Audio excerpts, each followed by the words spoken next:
नमस्कार मित्रमैत्रिणींनो, आपलं जे दर महिन्याच्या भविष्याची सिरीज सुरू आहे ना, त्याच्यामध्ये मी परत तुमच्या भेटीला आली आहे.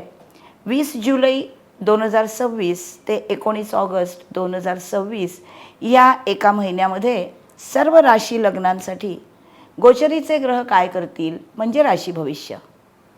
त्याच्यात मला तुम्हाला एक वेगळी गोष्ट आधी अशी नमूद करायची आहे की ह्या राशी भविष्यामध्ये काही योग वेगळे होत आहेत ग्रहांचे, शनी, मंगळ आणि शुक्राचे.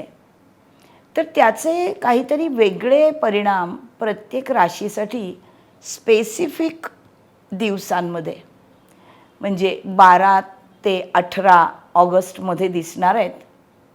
आता फक्त चांगले फक्त वाईट असं काही नसतं.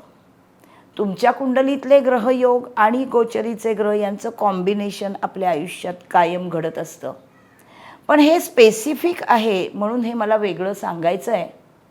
हे सांगताना माझ्या पूर्ण भविष्यामध्ये मी जेव्हा प्रत्येक वयोगटाचं झाल्यानंतर प्रत्येक राशीच्या नक्षत्राला चांगले दिवस कुठले आहेत हे सांगते, त्यानंतर एक मिनिटभर आपण प्रत्येक रास लग्नासाठी या 3 ग्रहांचं गोचर काय विशेष परिणाम देणार आहे हे सांगणार आहे. त्यामुळे तुम्हाला प्रत्येक राशीचं भविष्य शेवटपर्यंत संपूर्ण बघणं आवश्यक आहे. व्हिडिओमध्येच सोडू नका, शेवटपर्यंत बघा आणि माझा अर्थातच चॅनल सबस्क्राईब करा, लाईक करा, हे नेहमीच आहेच. आपण सुरू करूया. मिथुन रास मिथुन लग्नासाठी 20 जुलै 2026 ते 19 ऑगस्ट 2026 या महिन्यासाठी सर्व राशींचं बघतोय ते मिथुन राशीचं आणि मिथुन लग्नाचं भविष्य बघायचं आहे. मिथुन रास ही खूप मजा करणारी, खूप बुद्धिमान, विनोद बुद्धी उत्तम अशी, नाटक, सिनेमा, मनोरंजनातही रमते आणि अकाउंट्स, लॉ, भाषा अशा विषयातही मॅच्युरिटी असलेले तुम्ही आहात. बुधाची स्वरास आणि शनीची आवडीची रास, शुक्राची मित्र रास, त्यामुळे एकूणच ऐहिक सुखाची मजा घेणारे तुम्ही लोक आहात. बघूया उद्योजक आणि नोकरदार यांच्यासाठी काय भविष्य आहे या महिन्याचं. सतत कार्यरत राहणारे पण तेच काम तुम्हाला आवडत नाही, त्यामुळे 2 ऑगस्टपर्यंत जोपर्यंत मिथुनेत आलेला नाही आहे मंगळ, तोपर्यंत मंगळाचा तुम्हाला धाक नाही. उलट राहूचा मित्र जो बुध तो 5 ऑगस्टच्या आधी राशीतच आहे.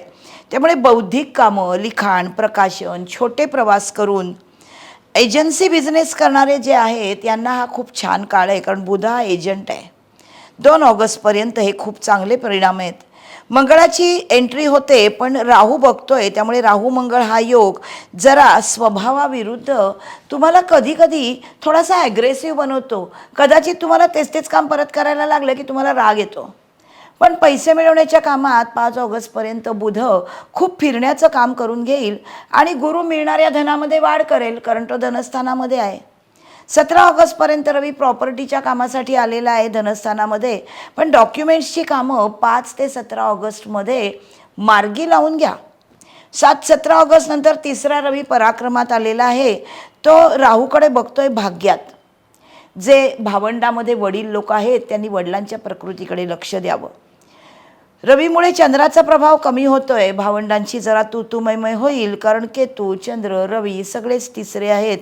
2 ऑगस्टपर्यंत नोकरदारांसाठी मंगळाची दृष्टी 6ठावर आहे. स्वराशीकडे चंद्रही अजून लांब आहे, त्यामुळे भांडण न करता नोकरीमध्ये काम करायचं आहे, हे लक्षात ठेवा. मित्र शनी जो आहे तो दशमात बसला आहे, तो काम मात्र खूप करवून घेणार आहे आणि ते चांगलं यश देणारं काम असणारच आहे, कारण हा शनी तुमचा भाग्येश आहे, तुमच्यासाठी चांगला आहे. गृहिणींना कुटुंबस्थानामध्ये आलेले बुध आणि गुरु हे 2 शुभग्रह, राशीचा स्वामी आणि सप्तमाचा स्वामी दोघेही त्यांच्या कारक स्थानात. अरे वा, अतिशय उत्तम कौटुंबिक गोष्टी आहेत. कौटुंबिक प्रॉपर्टी होईल किंवा त्याबद्दलची जी प्रलंबित कामं आहेत, कागदपत्रांची कामं राहिली आहेत ती मार्गी लागतील. कामातून पैसे भरपूर मिळणार आहेत. गुरु दशमेश धनस्थानात आला आहे. विद्यार्थ्यांसाठी जेवढं जास्त प्रयत्न कराल तेवढं स्पर्धा परीक्षेमध्ये शुभ यश मिळणार आहे. कोणतीही स्पर्धा परीक्षा द्याच. उच्च शिक्षण ज्यांचं चालू आहे तिथे संशोधनात्मक शिक्षणासाठी तुमची वर्णी लागेल. जुलै एंडला मनात शंका न आणता अभ्यास करा. स्पर्धा परीक्षेचा यश तुमचं आहे. कुटुंबासाठी गुरु बसला आहे मित्र रवी बरोबर 17 ऑगस्टपर्यंत. कौटुंबिक प्रॉपर्टीचे सुख मिळतंय. अर्थात तुमच्या कुंडलीत हे भविष्य गोचरीचे ग्रह दाखवतायतच, पण आपल्या कुंडलीमध्ये असलेल्या ग्रहांचे परिणाम आणि यांचे परिणाम गोचरीचे यात काय सामंजस्य आहे हे बघावं लागेल. स्पेसिफिक तुमच्या कुंडलीमध्ये हे काय करतात हे जर तुम्हाला हवं असेल तर मला तुमची कुंडली पाठवा मेलवर आणि डिस्कस करूया आपण. मी तयार आहे त्यासाठी. वास्तुकर्ज, आता हा गुरु वास्तुकर्ज देईलच. कौटुंबिक प्रॉपर्टी होईल, स्वतःची वेगळी वास्तूही होईल. परदेश प्रवासासाठी नोव्हेंबर 2026 ते जानेवारी 2027 आणि पुढे जानेवारी 2027 ते जून 2027 राहू अष्टमातून व्ययाकडे, गुरु तृतीयातून भाग्याकडे बघेल. त्यावेळी परदेश योग आहे. दिवाळी साजरी करा आणि मग जा परदेशी शिक्षणासाठी. मीडियात काम करणाऱ्यांसाठी परदेशी कला दाखवण्याची संधी सिंहेचा गुरु आणणार आहे. 20 ते 40 या वयोगटामधल्या लोकांसाठी फिकल माइंडनी काम करायचं नाही हे ठरवा. 2 ऑगस्ट नंतर षष्ठेश मंगळ लग्नी येईल, तेव्हा राग आवरा आणि स्वप्नात सुद्धा जोडीदाराशी सलोख्याने वागा. 40 ते 60 वयाच्या लोकांना करिअरमधल्या बदलांचा परिणाम आयुष्यावर होतोय, पण दशमातला योगकारक शनी तुमची बुद्धी स्थिर ठेवेल आणि काम करवून घेईल. ऑगस्टच्या पहिल्या आठवड्यात प्रयत्नपूर्वक मन शांत ठेवू शकाल. 60 ते 90 या वयोगटासाठी गुरुच्या राशीतला शनी कर्मस्थानात आलाय आणि 1 ऑगस्टपासून शुक्र शनी समोरासमोर आलेत.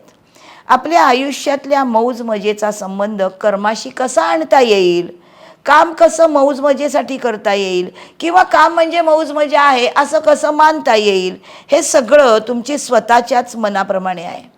स्वतःची आध्यात्मिक उन्नती करायची आहे, ते पण कामात राहून, कामाला न्याय देऊन हे साध्य होणार आहे. संपूर्ण राशीसाठी जुलै महिन्यामध्ये आणि ऑगस्ट महिन्यामध्ये असलेले शुभ दिवस बघूया. 24, 25, 26, 27, 28, 29 जुलै पूर्ण शुभ आहेत. 2, 3, 4, 5, 6, 8, 9, 10, 13, 14, 15 ऑगस्ट इतके दिवस तुमच्या राशीसाठी 17 दिवस 30 दिवसातले शुभ आहेत. मृग नक्षत्र तुमच्या राशीची सुरुवात मंगळाचं, त्यानंतर आर्द्रा राहूचं, पुनर्वसू गुरुचं. मृग नक्षत्राच्या लोकांसाठी आरोग्यदायी दिवस 8 ऑगस्ट आहे. धनयोगाचा दिवस 9 ऑगस्ट आहे. गृहसौख्य मिळणार आहे 24 जुलै आणि 3 ऑगस्ट. कष्टातून यश आहे 26 जुलै, 5 ऑगस्ट, 13 ऑगस्ट आणि अचानक धन मिळणार आहे. काहीतरी जुनी कामं आहेत त्यातून म्हणा, कसंही म्हणा, अचानक धन वर्षा होणार आहे 28 जुलै, 15 ऑगस्ट. आर्द्रा नक्षत्राच्या लोकांसाठी आरोग्यदायी दिवस आहे 9 ऑगस्ट. धनदायी दिवस आहे 2 ऑगस्ट.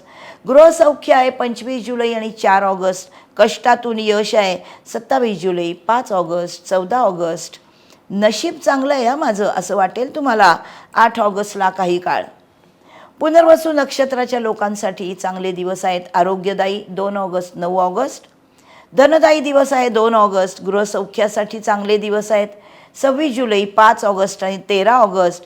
आणि तुम्हाला कष्टातून यश मिळणार आहे 28 जुलै आणि 15 ऑगस्ट. हे जे मी तुम्हाला शब्द सांगितले, गृहसौख्य, धनयोग, याच्यामध्ये काय आहे तर धनयोग जे आहेत त्यावेळेला जेवढं जास्त कष्ट करून काम कराल तेवढं जास्त फळ मिळेल, चांगलं धन मिळेल.